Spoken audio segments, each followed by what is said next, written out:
أعوذ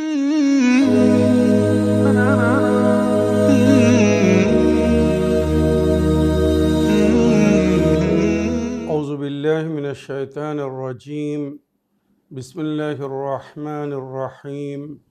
وصلى الله على محمد وعلى آله الطيبين الطاهرين الذين أذهب الله عنهم الرجس وطهرهم تطهيرا. اللهم صل على محمد وآل محمد. ولعنة الدائمة الباقية على أعدائهم ومنكر فضائلهم وغاصب حقوقهم أجمعين من يوم عداوتهم إلى قيام يوم الدين. أما بعد يا عباد الله، أوصيكم ونفسي بتقوى الله، فإن التقوى خير الزاد وبها المعاد، وتنفع يوم لا ينفع فيه مال ولا بنون إلا من أتى الله بقلب سليم. وصلى الله على محمد وعلى آله الطيبين الطاهرين. اللهم صل على محمد وآل محمد وعجل ফরাজাহুম। আমার প্রিয় দর্শক ও শ্রোতাবৃন্দ, আসসালামু আলাইকুম ওয়া রাহমাতুল্লাহি ওয়া বারাকাতুহু। আপনাদের সকলকে আন্তরিক সালাম ও শুভেচ্ছা জানিয়ে আজকের অনুষ্ঠান ইসলাম ইন বাংলায় আপনাদেরকে স্বাগতম জানাই। আশা করি আপনারা যে যেখানে আছেন ভালো আছেন, কুশল ও মঙ্গলে আছেন, সুখে থাকুন, শান্তিতে থাকুন, সমস্ত প্রকারের দুঃখ কষ্ট থেকে মুক্তিতে থাকুন। আল্লাহ রব্বুল আলামিনের কাছেই কামনা করি। যারা অসুস্থ আল্লাহ তাদেরকে সুস্থতা দান করুন, যারা ঋণে ভুগছে আল্লাহ তাদেরকে ঋণ মুক্তি করুন। ওইরূপ যাদের জীবনে কোনো প্রকারের অভাব বা অশান্তি আছে আল্লাহ রব্বুল আলামিন তাদের সকলের জীবনে সুখ শান্তি দান করুন ও সকলের মনোকামনা ও আশাকে পূরণ করুন। আমাদের সকলকে সৎ পথে চলার, অসৎ পথ থেকে দূরে থাকার এবং এক অপরকে সৎ উপদেশ দেওয়ার তৌফিক দান করুন। আমরা যেন সত্য বা হক জিনিসকে জেনে শুনে মেনে তার উপরে আমল করে সেটা অন্যদের সামনে তুলে ধরতে পারি বা সকলের কাছে পৌঁছে দিতে পারি। আল্লাহ রব্বুল আলামিন আমাদেরকে সেই মনোবল ও নেক তৌফিক দান করুন। আমিন ইয়া রাব্বাল আলামিন। এই দোয়ার সঙ্গে আজকের পর্ব শুরু করতে চলেছি। বিনা কোনো ভূমিকায় সরাসরি আপনাদের পাঠানো পেন্ডিং প্রশ্নের উত্তর দিতে চাই। তাই আসুন দেখি কোথা থেকে কে কী প্রশ্ন করছেন। আসসালামু আলাইকুম ওয়া রাহমাতুল্লাহি ওয়া বারাকাতুহু। আল্লাহর হুকুম, আপনি ভালো আছেন, আল্লাহ আপনাকে ভালো রাখুক। আহলে বাইত এবং 5 পঞ্জাতনের ওসিলায় আপনাকে ভালো রাখুক। আমি বলছিলাম, আমি কিভাবে জাকাত বা খুমুস দেব একটু বলবেন। আমার স্বামী গাড়ি চালায় অন্য লোকের। গাড়ি প্রতিদিন 200 টাকা করে দেয়, কোনো দিন 500 টাকাও হয়, আবার কখনো কখনো 2-3 দিন হয় না। আমি ঘরে বসে মেশিনে জামা কাপড় সেলাই করি, লোকের পুরাতন জামা কাপড়, সব সময় হয় না। দয়া করে একটু বলবেন কিভাবে জাকাত বা খুমুস দিতে হবে।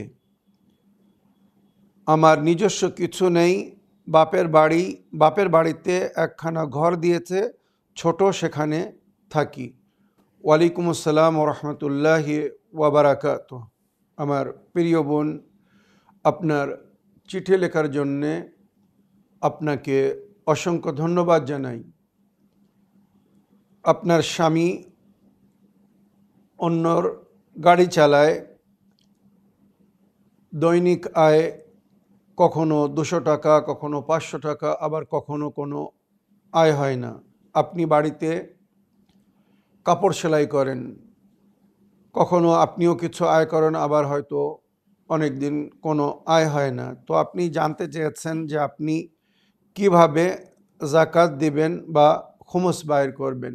তো আমার প্রিয় বোন, আপনার সঙ্গে সঙ্গে আমি আমার সমস্ত দর্শকবিন্দুদেরকে বলতে চাই, যাদের প্রতিদিনের আয় ব্যয়, যেমন আপনি বললেন আপনার স্বামী অন্যের গাড়ি চালায়, বা কেউ যদি কোথাও সার্ভিস করে, বা কারোর বাড়িতে কাজ করে, কারোর অফিসে কাজ করে, কারোর দোকানে কাজ করে, বা নিজে ব্যক্তিগত যেমন আপনি কাপড় সেলাইয়ের কাজ করছেন ইত্যাদি করে, তো আপনাদের উপরে কোনো প্রকারের জাকাত নেই। মনে রাখবেন, যেটা শরিয়াতের সঠিক সংবিধান আমি আপনার প্রশ্নের উত্তরের মাধ্যমে সকলকে জানাতে চাই। জাকাত কাদের ওপরে, ভালো করে মন দিয়ে শুনবেন। জাকাত কিসের ওপরে আর কাদের জন্যে? তো জাকাত যে সমস্ত জিনিসের ওপরে ফরজ করা হয়েছে, তো সর্বপ্রথম भेड़ बकरी गाय भैंस ऊँट दुम्बा 40 में 1, মানে যদি 40টি ভেড়া ছাগল গরু মোষ উট বা দুম্বা হয়, তাহলে 40টিতে একটি ছাগল বা একটি ভেড়া বা একটি দুম্বা জাকাত দিতে হবে।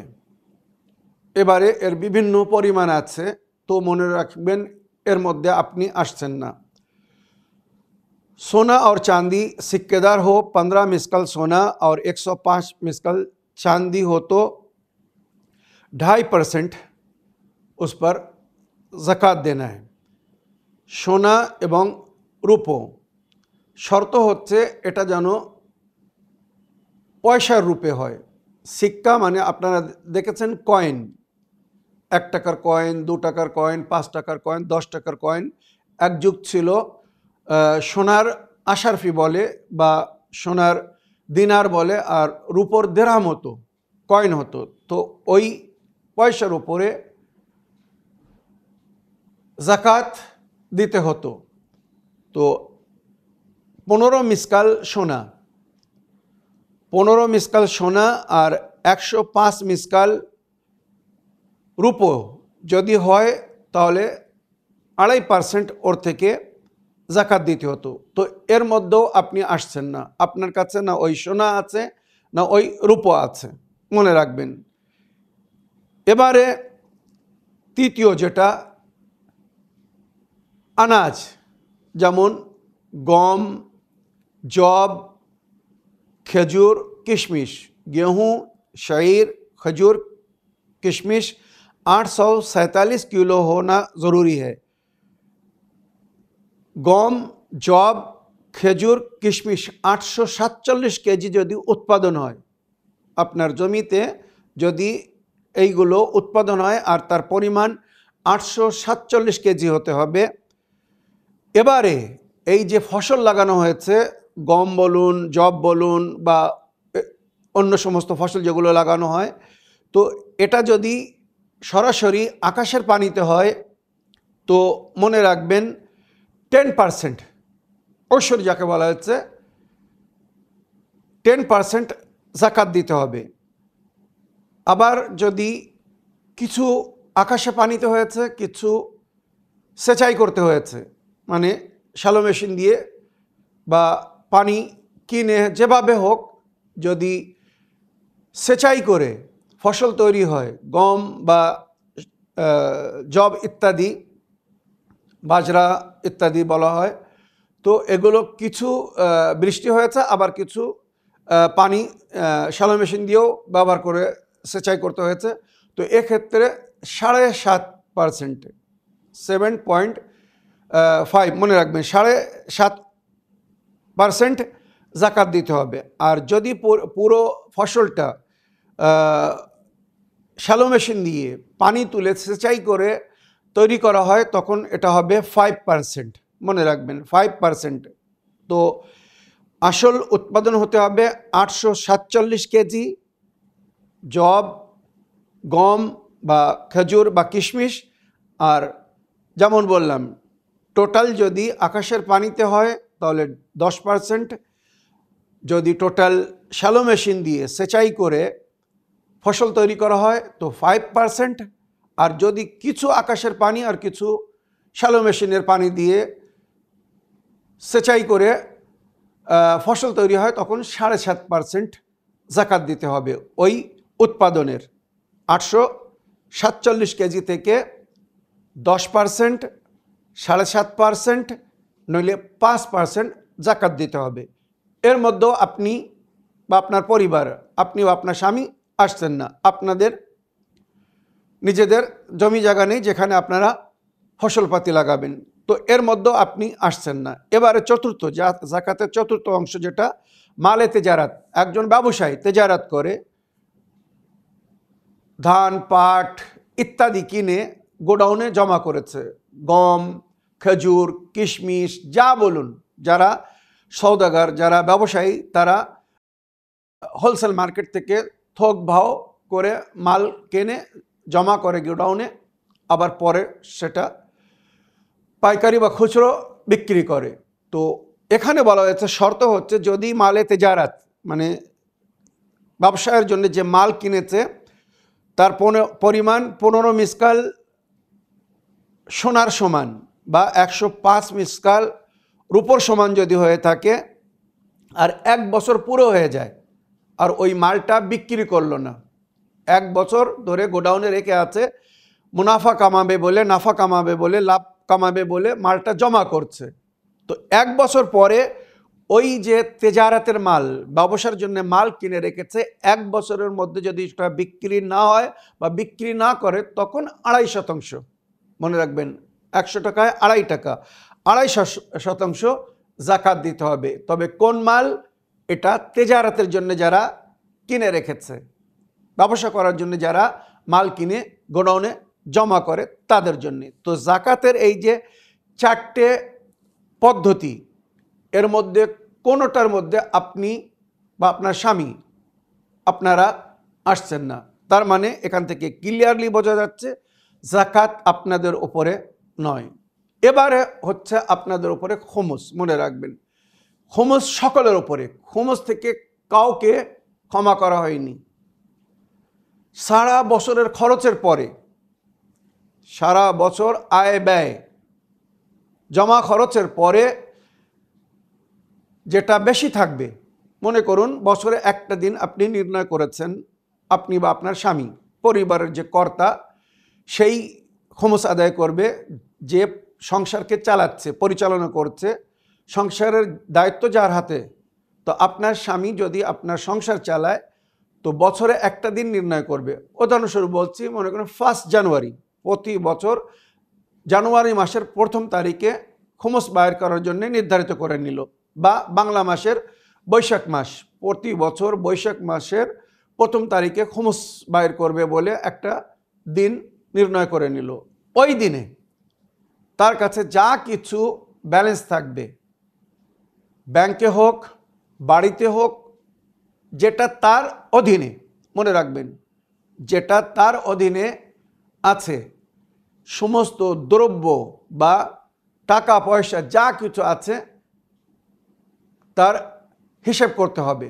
বাড়িতে পানাহার মানে খাদ্য যেগুলো বেশি আছে, দেখতে হবে কতটা চাল বেশি আছে, কতটা ডাল বেশি আছে, কতটা তেল, নুন ইত্যাদি একটা একটা জিনিস ওই দিন দেখতে হবে। 1 জানুয়ারি নইলে 1ম বৈশাখ, একটা উদাহরণস্বরূপ এই ডেট দুটো বলছি, যে কোনো ডেট আপনারা শুভ দিন নির্ণয় করতে পারেন খুমুস আদায় করার জন্যে। তো মনে রাখবেন যেদিন আপনি নির্ণয় করেছেন সেই দিন আপনাকে শুধু দেখতে হবে আপনার কাছে কত ব্যালেন্স আছে, সেভিং অ্যাকাউন্টে হোক, হাতে হোক, বাড়ি হোক, বা বাড়িতে যে খাদ্য দ্রব্য আছে সেগুলো সব দেখতে হবে। যে জিনিসের উপর একবার খুমুস বাহির করে দিয়েছেন, দ্বিতীয়বার তার উপরে আর খুমুস দিতে হবে না, যেটা এক্সট্রা হবে এক্সট্রার উপরে খুমুস দিতে হবে। তো আজকে চাল, ডাল, তেল, নুন, ঝাল ইত্যাদি সব হিসাব করলেন, একটা আনুমানিক মূল্য বা দাম আপনি দেখে নিলেন। দেখা যাচ্ছে 500 টাকার চাল, ডাল, তেল, নুন, ঝাল ইত্যাদি মশলাপাতি সব মিলে 500 টাকার জিনিস বাড়িতে আছে। ব্যাংক ব্যালেন্স বা জমা পয়সা বা আপনার অধীনে যেটা দেখা যাচ্ছে, মনে করুন 5000 টাকা, কি দেখা যাচ্ছে 500 টাকা, মেনে নিলাম, অল্পই হিসাব করছি। 500 টাকা মালমাত্রা আছে 500 টাকার, আর 500 টাকা আপনার কাছে জমা আছে 1000 টাকা। এটা শুধু উদাহরণ বোঝাচ্ছি, এইভাবে ক্যালকুলেশন করতে হবে, এইভাবে হিসাব করতে হবে। দেখা যাচ্ছে বৈশাখ মাসের 1ম তারিখে নইলে জানুয়ারি মাসের 1ম তারিখে আপনার কাছে বা আপনার স্বামীর কাছে, মানে টোটাল পরিবারের কাছে, যে বাড়ির মালিক বা কর্তা, মানে যে সংসারকে পরিচালনা করে, তার কাছে 1000 টাকা আছে। ব্যালেন্স বলুন, সঞ্চয় বলুন বা মালমাত্রা যেটা বেশি আছে, টোটাল করে 1000। এই 1000 টাকার থেকে 20%, 20 টাকা, মনে রাখবেন 20% খরচ দিতে হবে, 5 ভাগের 1 ভাগ। তো 1000 টাকাকে যদি 5 ভাগে ভাগ করা হয় তো মনে রাখবেন 200 টাকা হবে। 200 টাকা আপনার খরচ বাইর হবে। ওই 200 টাকা থেকে 100 টাকা সাহমে ইমাম আর 100 টাকা সাহমে সাদাত, গরিব সৈয়দদেরকে দিতে হবে। আর 100 টাকা ইমামের হক, যেটা নায়েবে ইমাম বা মারাজায়ে কেরাম, মুজতাহিদিন যাদের আমরা তাকলিদ করি, ইমামের গায়বাতের যুগে এই ইমামের পয়সা, মালে ইমাম, সাহমে ইমাম ওনাদের হাতে তুলে দিতে হবে, বা ওনাদের থেকে যারা অনুমতি নিয়েছে তাদেরকেও দেওয়া যাবে। ওনাদের যে সমস্ত ওকিল আমাদের দেশে আছে তাদেরকেও দিতে পারেন। তো মনে রাখবেন, খুমুস সকলের ওপরে ফরজ, গরিব ধনী সকলের ওপরে। খুমুস থেকে কারোর মাফ নেই। যদি আপনার কাছে কোনো পয়সা নাও থাকে, এমন গরিব ফকির তার কাছে কোনো পয়সা নেই, তো বলা হয়েছে সে যেন হিসেব করে, বছরের একটা দিন নির্ণয় করে সেই দিন হিসেব করে। ওই হিসেব করার জন্য সে সওয়াব পাবে। মনে রাখবেন, তার কাছে দোয়ার জন্য পয়সা নেই, কিন্তু সে যদি ওই দিন হিসাব করে তার জন্য সে সওয়াব পাবে। যেমন নামাজ, রোজা, হজ, যাকাত ফরজ করা হয়েছে, ওইরূপ শরীয়তে খুমুসও সকলের ওপরে ফরজ করা হয়েছে। সুতরাং বছরে একদিন হিসেবের জন্য নির্ণয় করে নিতে হবে। সেই দিনে আপনার কাছে যা কিছু বেশি থাকবে, ডেডি হবে, সেভিং হবে, সেটাকে ক্যালকুলেশন করে হিসেব করে তার 5 ভাগের 1 ভাগ, মানে 20% আপনাকে খুমুস দিতে হবে। আমার প্রিয় বোন, আপনার প্রশ্নের উত্তরে এই যে ডিটেলস বললাম, বিশ্লেষণ, আশা করি এর থেকে আপনি বা আমার সমস্ত দর্শকবৃন্দরা লাভবান হয়েছেন। আসুন আগের প্রশ্ন পড়ি, দেখি কোথা থেকে কে কি জানতে চাচ্ছেন। আসসালামু আলাইকুম আনোয়ার সাহেব, আপনি সবসময় ভালো থাকুন, সুস্থ থাকুন। সত্য দিনে ইসলামকে জানানোর জন্যে অনেক অনেক ধন্যবাদ জানাই। আমি মুর্শিদাবাদ রেজিনগর থেকে মার্জিনা বলছি। সূরা আশ-শুআরা আয়াত নম্বর 216 থেকে 227 পর্যন্ত এর ব্যাখ্যা করবেন ইসলাম ইন বাংলায়। আল্লাহুম্মা সাল্লি আলা মুহাম্মাদ ওয়া আলি মুহাম্মাদ। ওয়া আলাইকুম আসসালাম ওয়া রাহমাতুল্লাহি ওয়া বারাকাতুহু। আমার প্রিয় বোন, আপনার চিঠি লেখার জন্যে এবং আমাদেরকে দোয়ায় স্মরণে রাখার জন্যে অনেক অনেক ধন্যবাদ জানাই। আল্লাহ রাব্বুল আলামিন আপনাকে দীর্ঘজীবী করুন, আপনার বাল বাচ্চার উপরে আপনার ছায়া বাকি রাখুক এবং আপনার মনোকামনা আশাকে পুরো করবেন ইনশাআল্লাহ। আমার প্রিয় বোন, আপনি সূরা শুআরা আয়াত নম্বর 216 থেকে 227, মানে সূরার শেষ অংশ পর্যন্ত পড়ে তার ব্যাখ্যা করতে বলেছেন। 216 না, আমি 215 থেকে শুরু করছি, কেননা কথাকে বুঝতে গেলে আগের আয়াত থেকেই শুরু করতে হবে। তো ভালো করে মন দিয়ে শুনুন। আল্লাহ রাব্বুল আলামিন নিজের নবীকে বলছেন, ওয়াকফিদ জানাহাকা লিমান ইত্তাবাআকা মিনাল মুমিনিন, আয় আমার নবী আপনি আপনার বাহুকে খুলে দিন, মানে স্বাগতম জানান। সম্মানের সঙ্গে কাউকে স্বাগত করা, স্বাগতম জানানো, একে আরবি ভাষায় বলা হয়েছে ওয়াকফিজ জানাহাকা লিমান ইত্তাবাআকা মিনাল মুমিনিন। মুমিনিনদের মধ্যে যারা আপনার ইতাআত করবে, আপনাকে অনুসরণ করবে, আপনার অনুগামী হবে, আপনি তাদের জন্য নিজের মনকে খুলে দিন, মানে তাদেরকে স্বাগত করুন, তাদেরকে আমন্ত্রণ জানান এবং তাদেরকে দ্বীনের শিক্ষা দিন, আমার পয়গাম তাদের কাছে আপনি পৌঁছে দিন। ফাইন আসাউকা ফাকুল ইন্নী বারিউম মিম্মা তা'মালুন। হ্যাঁ, যদি কেউ আপনার কথা না মানে, আপনার কথা না শোনে, ফাকুল, তো আপনি বলে দিন ইন্নী বারিউম মিম্মা তা'মালুন, তোমরা যেটা করছো এর থেকে আমি বিরত। মানে যদি আপনার কথা না শোনে, সঠিক কাজ না করে, তারা যদি ভুল করে, অন্যায় করে, পাপ করে, তো আপনি তাদেরকে বলে দিন আমি তোমাদের কর্মে কোনো প্রকারের শিরকাত রাখি না, শরিক না, তোমাদের কর্মের জন্য তোমরা দোষী হবে, তোমাদেরকে হিসেব দিতে হবে। তোমরা যদি আমার উম্মতি হয়ে থাকো, আমার উম্মত হও, তো আমার কথা শোনো। আমাকে যদি আল্লাহর নবী বলে মেনে থাকো, আল্লাহর দ্বীনকে যদি গ্রহণ করে থাকো, তো আল্লাহ রসুলের হুকুমকে মানতে হবে। যদি সেটাকে না মেনে তোমরা নিজেদের মতো চলো, তো তার জন্য তোমরা দায়ী হবে, তোমরা দোষী হবে।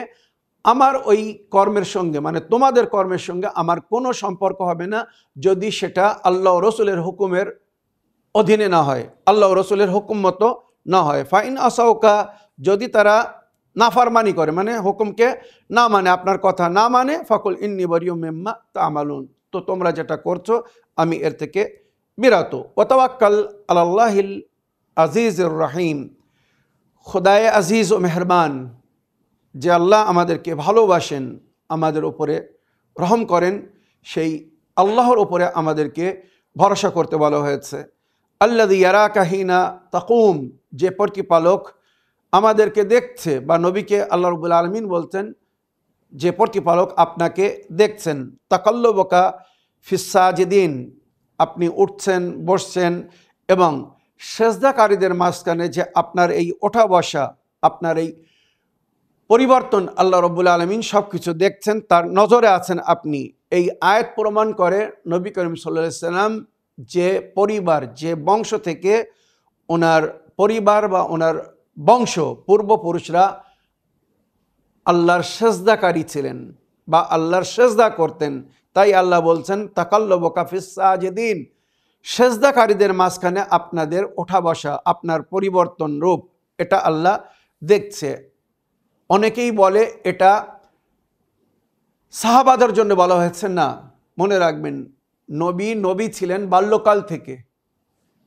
কুনতু নবিয়ান ওয়া কানাল আদমু বাইনাল মাই ওয়াত তিন, এটা হচ্ছে নবীর হাদিস।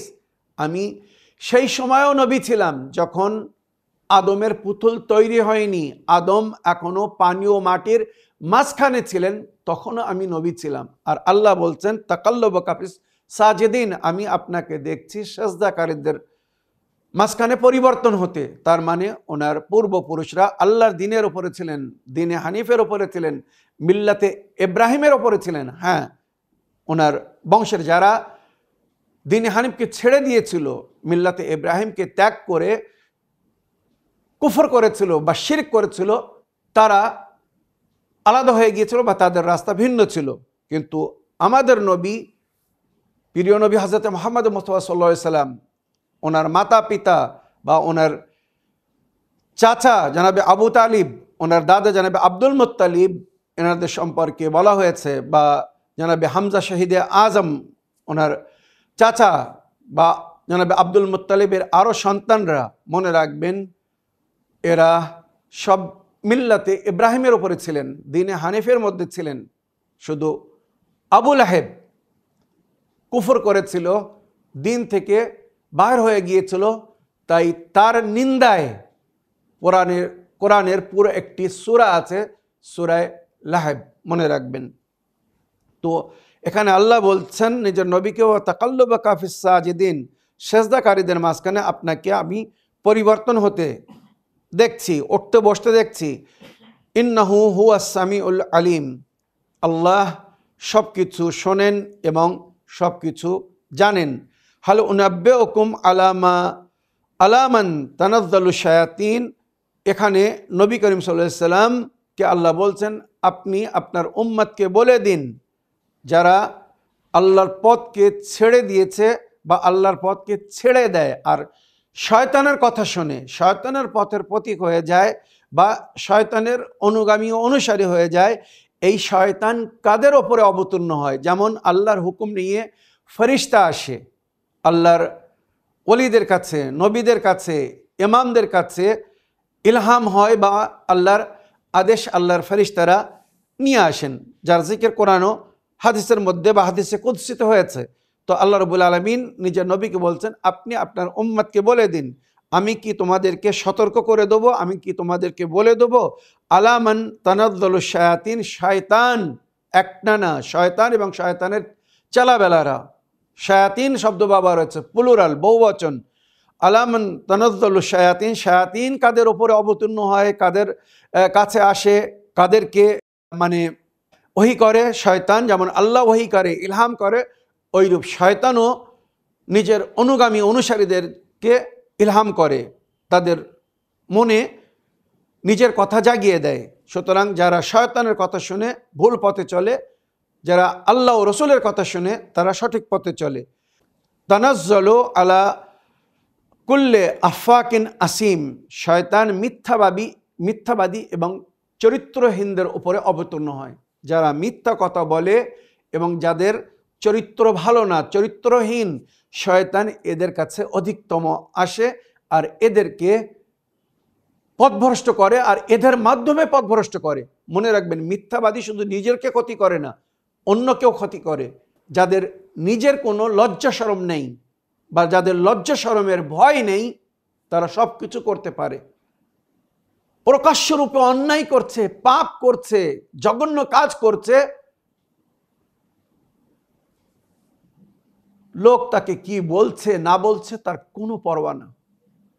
এটাই কিন্তু খুব প্র্যাকটিক্যাল, বাস্তব। আপনারাও দেখছেন, আমরাও দেখছি। কত লোক আছে যারা জঘন্য কাজ করছে, পাপ করছে, অন্যায় করছে, এমনভাবে যেন তারা কোনো অন্যায় করছে না, পাপ করছে না। তাদের নজরে সে অন্যায় আর অন্যায় নেই, সে পাপ আর পাপ নেই, মিথ্যা আর মিথ্যা নেই। জালি মিথ্যা হাদিস রওয়ায়তের মাধ্যমে দিনকে পরিপূর্ণরূপে একটা ভিন্ন রূপ দিয়ে দিয়েছে, যে দিনের সঙ্গে আসল দিন, এলাহি দিন, কোরআনের সঙ্গে কোনো মিল খাচ্ছে না। মনে রাখবেন, শয়তান এদের ওপরে ওহী করে, শয়তান এদের ওপরে নাজিল হয়, ওহী করে, তাই এরা এইভাবে পথভ্রষ্ট করছে। আল্লাহর ফেরেশতারা নেক বান্দাদের কাছে আসে, আল্লাহর ওলিদের কাছে আসে, ভালো মানুষের কাছে আসে, ইমাম নবীদের কাছে আসে, আর শয়তান তাদের কাছে যায় যারা শয়তানের কথা শুনে, যারা পথভ্রষ্ট, নাজিস খায়, হারাম খায়, নাপাক থাকে এবং সবসময় মিথ্যা কথা বলে আর হারাম কাজ করতে থাকে, জঘন্য কাজ করতে থাকে, যাদের ব্যবহার ভালো না, চরিত্র ভালো না। আল্লাহ বলছে শয়তান এদের উপরে অবতীর্ণ হয়। ইলকুন সামআ ওয়া আকসারহুম কাযিবুন, আর এরাই শয়তানের কথা শোনে আর এদের মধ্যে অধিকেই মিথ্যাবাদী। ওয়াশ-শুআরা ইয়াত্তাবিউনা আল-গাউন, এবার এখান থেকে এই সূরার যে নাম রাখা হয়েছে সূরায়ে শুআরা, কেন তার অর্থ বোঝানো হয়েছে বা বলা হয়েছে। ওয়াশ-শুআরা ইয়াত্তাবিউনা আল-গাউন, মনে রাখবেন, শুআরা মানে কবিরা, এরা অধিকাংশ কল্পনার মাধ্যমে কবিতা তৈরি করে বা কবিতা লেখে, যার বাস্তব বা হকিকতের সঙ্গে অনেক সময় কোনো সম্পর্ক হয় না। এমন জিনিস এরা কবিতার মধ্যে, পদ্যর মধ্যে বা ছন্দের মধ্যে তারা বলে বা ব্যবহার করে, যার কোনো বাস্তবিকতা নেই, হকিকত নেই, একটি কাল্পনিক জিনিস হয়, কল্পনার মধ্যে থাকে, একটা ধারণার মধ্যে থাকে। তাই কোরআন বলছে এদেরকে ফলো করো না। মনে রাখবেন, নবীর যুগে আরব দেশে শের ও শায়রি মানে কবিতার যুগ ছিল, কবিতার বড় একটা সম্মান ছিল, কবিতার একটা চর্চা ছিল। তাই নবী করিম সাল্লাল্লাহু আলাইহি সাল্লামকে আরবদের ওই কবিতার পরিপ্রেক্ষে বা তাদের কবিতার বিরুদ্ধে কোরআন দেওয়া হয়েছিল মুজিজা স্বরূপ। এক কবিতার পরিবর্তে বা পরিপ্রেক্ষে অন্য আরেকটা কবিতা লেখা হতো, তার চেয়ে তো সুন্দর। কিন্তু যখন কোরআন অবতীর্ণ হলো, কোরআনের কোনো একটি আয়াতের পরিপ্রেক্ষে বা কোরআনের কোনো একটি সূরার পরিপ্রেক্ষে তারা সূরা তৈরি করতে পারেনি, আয়াত তৈরি করতে পারেনি, যার চ্যালেঞ্জ স্বয়ং কোরআনের মধ্যে হয়েছে। যদি তোমরা দক্ষতা রাখো, তোমাদের মধ্যে সেই ক্ষমতা থাকে, তো কোরআনের একটি সূরার মিছিল নিয়ে এসো, সমতুল্য নিয়ে এসো, 10টি আয়াতের সমতুল্য নিয়ে আসো, একটি আয়াতের সমতুল্য নিয়ে আসো। সূরা কাউসার কোরআনের সবচেয়ে ছোট সূরা, মনে রাখবেন। বিসমিল্লাহির রহমানির রহিম, ইন্না আতাইনাকাল কাউসার ফাসাল্লি লিরাব্বিকা ওয়ানহার ইন্না শানিআকা হুয়াল আবতার। এই যে 3টি আয়াতের সূরা, নবী করিম সাল্লাল্লাহু আলাইহি সাল্লাম আল্লাহর আদেশে এই সূরা লিখে কাবা ঘরের দেওয়ালে লাগিয়ে দিয়েছিলেন, টাঙিয়ে দিয়েছিলেন। আর আরবদেরকে বলেছিলেন, তোমরা এর পরিবর্তে সূরা নিয়ে আসো বা এর উত্তর নিয়ে আসো। পুরো আরব যারা কবিতায়, শের ও শায়রি বা ছন্দলিপিতে বিখ্যাত ছিল, তারা ওই সূরার উত্তর দিতে পারেনি, ওই সূরার মতো কোনো একটা সূরা লিখতে পারেনি, মনে রাখবেন। তো সেই সময় কবিতার যুগ ছিল, তাই আল্লাহ নিজের নবীর দ্বারায় বান্দাদেরকে বা নবীর উম্মতকে বলছেন, ওয়াশ-শুআরাউ ইয়াত্তাবুনাল গাউন, শুআরারা, কবিরা, এরা কল্পনার পেছনে চলে আর নিজেরাও পথভ্রষ্ট এবং অন্যদেরকেও পথভ্রষ্ট করছে, কারণ তাদের কবিতার মাধ্যমে তারা শিরকের দিকে আমন্ত্রণ জানাতো। তাই আল্লাহ নিজের নবীকে বলছেন, এই শুআরাদের কথা যেন শোনো না, এরা কাল্পনিক দুনিয়া বা কল্পনার দুনিয়ায় থাকে। আলাম তারা আন্নাহুম ফি কুল্লি ওয়াদিন ইয়াহমুন, তুমি কি দেখছো না এরা ওয়াহম, গুমান, খেয়াল, মানে চিন্তাধারা বা যেটাকে বলা হয় ধ্যানের দুনিয়ায়, মানে যার বাস্তবের সঙ্গে কোনো মিল হয় না, খুব কদাচ তাদের কবিতা বাস্তবের সঙ্গে মিল খেত। অধিকাংশ তাদের কবিতা হতো কল্পনার ওপরে। তারা নিজের প্রভু, প্রতিমা বা যাদেরকে তারা মানত, তাদের সম্পর্কে এমন এমন কথা ওই কবিতার মাধ্যমে বলতো, যার কোনো অস্তিত্ব ছিল না, হকিকত ছিল না, বাস্তব ছিল না। আর ওই কবিতার মাধ্যমে আল্লাহর বান্দাদেরকে পথভ্রষ্ট করত। তাই এখানে বলা হচ্ছে, ওই সমস্ত শুআরাদেরকে ফলো করো না, যারা কল্পনার দুনিয়ায় থাকে আর যারা শুধু মানে নিজের চিন্তাধারার উপরে নির্ভর করে কথা বলে বা শের ও শায়রি তৈরি করে। ওয়া আন্নাহুম ইয়াকুলুনা মা লা ইয়াফআলুন, আর তারা এমন ধরনের কথা বলে যেগুলো তারা নিজেরাই করে না, মানে কাল্পনিক দুনিয়া, যেটা হয়তো অনেক অনেক সময় করা সম্ভবও হয় না তাদের জন্যে। যারা এই ধরনের কথা বলে তারা কাজ করে না, মানে কাজ করার ক্ষমতা রাখে না বা কাজ করে না। ইল্লাল্লাযিনা আমানু ওয়া আমিলুস সালিহাত, হ্যাঁ, যারা ঈমান এনেছে। ওপরে শুআরা, তাদের কর্ম, তাদের চিন্তাধারার জিকির হয়েছে। এবার এখানে বলা হয়েছে ইল্লাল্লাযিনা আমানু ওয়া আমিলুস সালিহাত, হ্যাঁ, যারা ঈমান এনেছে আল্লাহর প্রতি, রসুলের প্রতি, কোরআনকে মেনেছে এবং আল্লাহ রসুলের তরফ থেকে যাদেরকে মানতে বলা হয়েছে তাদেরকে মেনেছে। ইল্লাল্লাযিনা আমানু ওয়া আমিলুস সালিহাত, এবং নেক কাজ করেছে। ওয়া যাকারুল্লাহ কাসীরান, আর অধিক আল্লাহর জিকির করেছে। ওয়ান্তাযহারু মিন বাদে মা যুলিমু, এরাই জুলুমের পরে সফলতা অর্জন করেছে। দ্বীনে ইসলাম গ্রহণ করার কারণে আপনারা জানেন অনেক নবীর উম্মতকে, নবীর সাহাবী বা সাহাবিয়াদেরকে কষ্ট দেওয়া হয়েছিল, নির্যাতন করা হয়েছিল। জানাবে আম্মার ইয়াসির, ওনার মাতা পিতার ঘটনা যদি আপনারা শোনেন তো চোখ দিয়ে অনহার অশ্রুপাত হবে।